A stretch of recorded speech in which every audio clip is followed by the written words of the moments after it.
Hey guys, so the US election is approaching fast, and I'm seeing more and more headlines in the news labeling Trump everything from dictator to fascist. You know, I wanted to talk about how we got to this point. How did we get to a point of a presidential nominee is labeled as a fascist? And frankly, it comes down to several factors. They're all kind of in line, which is corruption, lies, bias, disinformation, misinformation, cover up. And these are happening on the top governmental levels. So these are happening with the DOJ, FBI, CIA.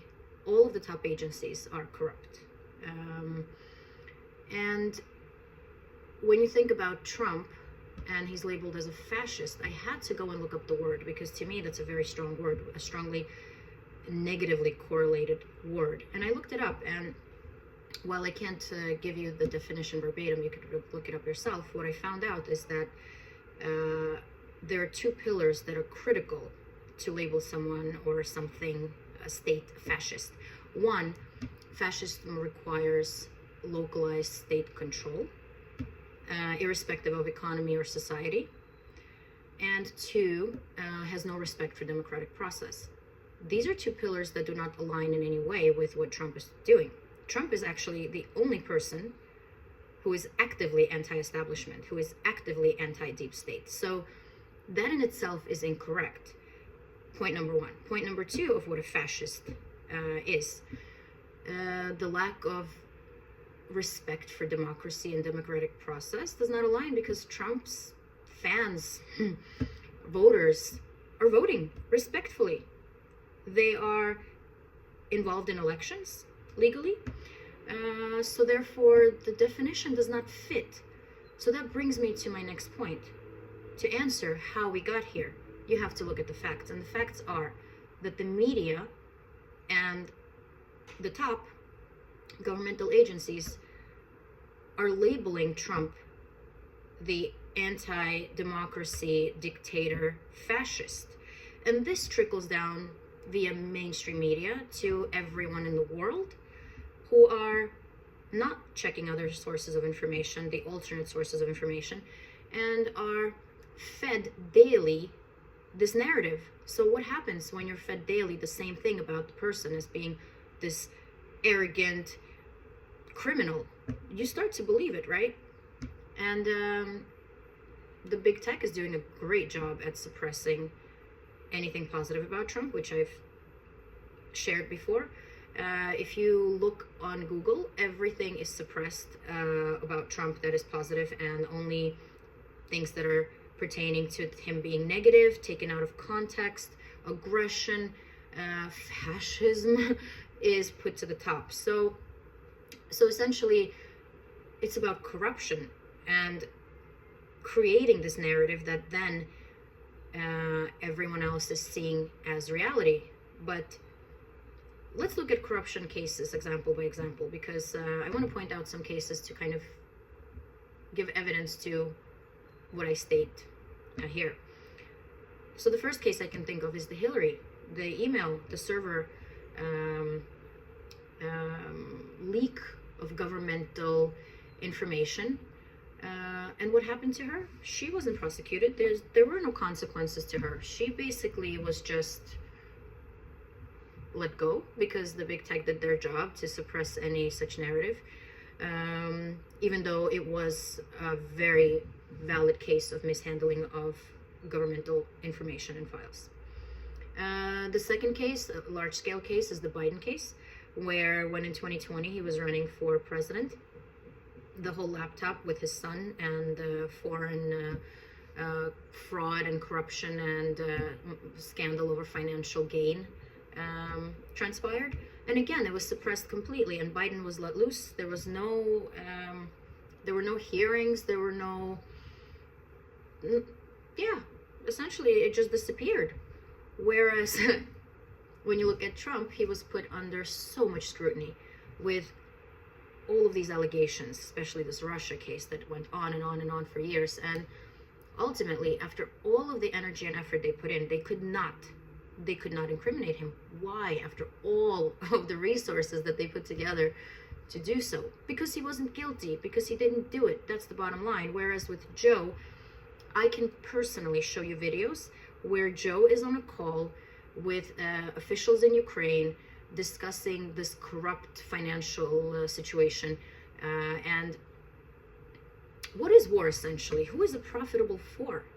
You know, why do they hate Trump? I don't know, but I would imagine it has something to do with the financial gain associated with war. For example, don't you think US is gaining something out of being at war and being in all of these countries? What happened with the weapons industry recently? Which brings me to, you know, another example of corruption. Nancy Pelosi, we all know her. She was on the board and involved in the approvals for foreign aid to some countries. And suddenly, before the announcement came out of whatever those approvals were, her husband invests in AK-47. Yeah, that is insider trading. That is illegal, at the very least, and maybe criminal when it's on such a high level. But of course, it was swept under the rug. They didn't do anything wrong. It was just treated as nothing happened there. Let's think about some other corruption examples. Voting. Did you know that some... This is actually hysterical. Some states in the US have more registered voters than there are eligible voter age population in the state. Does that make sense? So there are more people registered to vote than there are people, by double and triple digit percentages. I mean, that is insane. And then when they dug deeper into that, they found out that the names of so many names who were registered were deceased, people who have not lived in those states for 10 or 15 years. I mean, that is corruption. How could this happen on a statewide level? And everybody just overlooked it until it was dug into. How about the IRS scandal? Do you remember that? So the IRS scandal essentially targeted, using keywords, again, social media, like Google, targeting Republican and conservatives to scrutinize them on to a higher degree and on a harsher level. That should not be, right? It should be you prosecute and investigate all sides equally. But they're actually looking at keywords to look at conservative Republican voters. So they're targeting groups. That is illegal. The case of Kamala, on the other hand, you know, I'm just thinking here, October 7th, the whole insurrection case where Trump was, again, allegedly creating violence and asking for violence. But if you look at the entire speech that he gave, he said peacefully. He used the words peacefully, right? But that's ignored completely, and it's dismantled as if it didn't happen. Instead, they're focusing on Trump and violence being one. What about Kamala? When there were riots happening in Minnesota, she actively was pro allowing every person who committed violent crimes to be let out of jail. And those people that she openly let go later committed more crimes that were worse than the previous ones, like beating, shootings, burning down things, buildings, police stations, and so on. But no one ever brings that up as insurrection or any kind of, you know, an attempt at violent crimes. And no, of course not, because it's Kamala. And isn't it strange that Kamala, without an electoral process, is the only nominee that we have received? That itself is not democracy. So who's here? Who's the threat to democracy? Trump, who's actively gaining more and more votes every month, every year? Or Kamala, who just suddenly pops up like a mushroom after a rain and is our Democratic nominee? And mind you, she is the least liked government official, VP, maybe in history, I don't know, but certainly in my years, and she is our only choice without a process. So who's essentially the threat to democracy here? Is it Trump or is it the top official government? Why do you think they're choosing Kamala? Well, I would imagine because they can control her. The woman does not speak off the script. Every single interview that she has questions given to her in advance so that she can be prepared. And guess what? Did you see recently the 60 Minutes scandal where they actually went in after the interview with Kamala and edited it to remove parts that made her arguments weaker? How is this legal?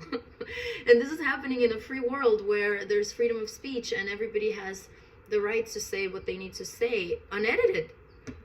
But no, they're editing her talks because they found her talks to be not persuasive enough for the narrative that they want to pursue. So, you know, when you put all of these things together, I have a hard time understanding how it's not obvious where the problem starts. And look, I'm not here to change anyone's mind. I'm not here to persuade you in any way. I was never a fan of Trump. It was never about Trump being my favorite candidate. But when I started to dig deeper and understand the level of corruption and how high up it's coming from, it really made me realize that Kamala, Biden, they're completely controlled by the corrupt agencies up top. And that's what I stand for. I do not want more government corruption. And that's why I vote Trump. Thanks.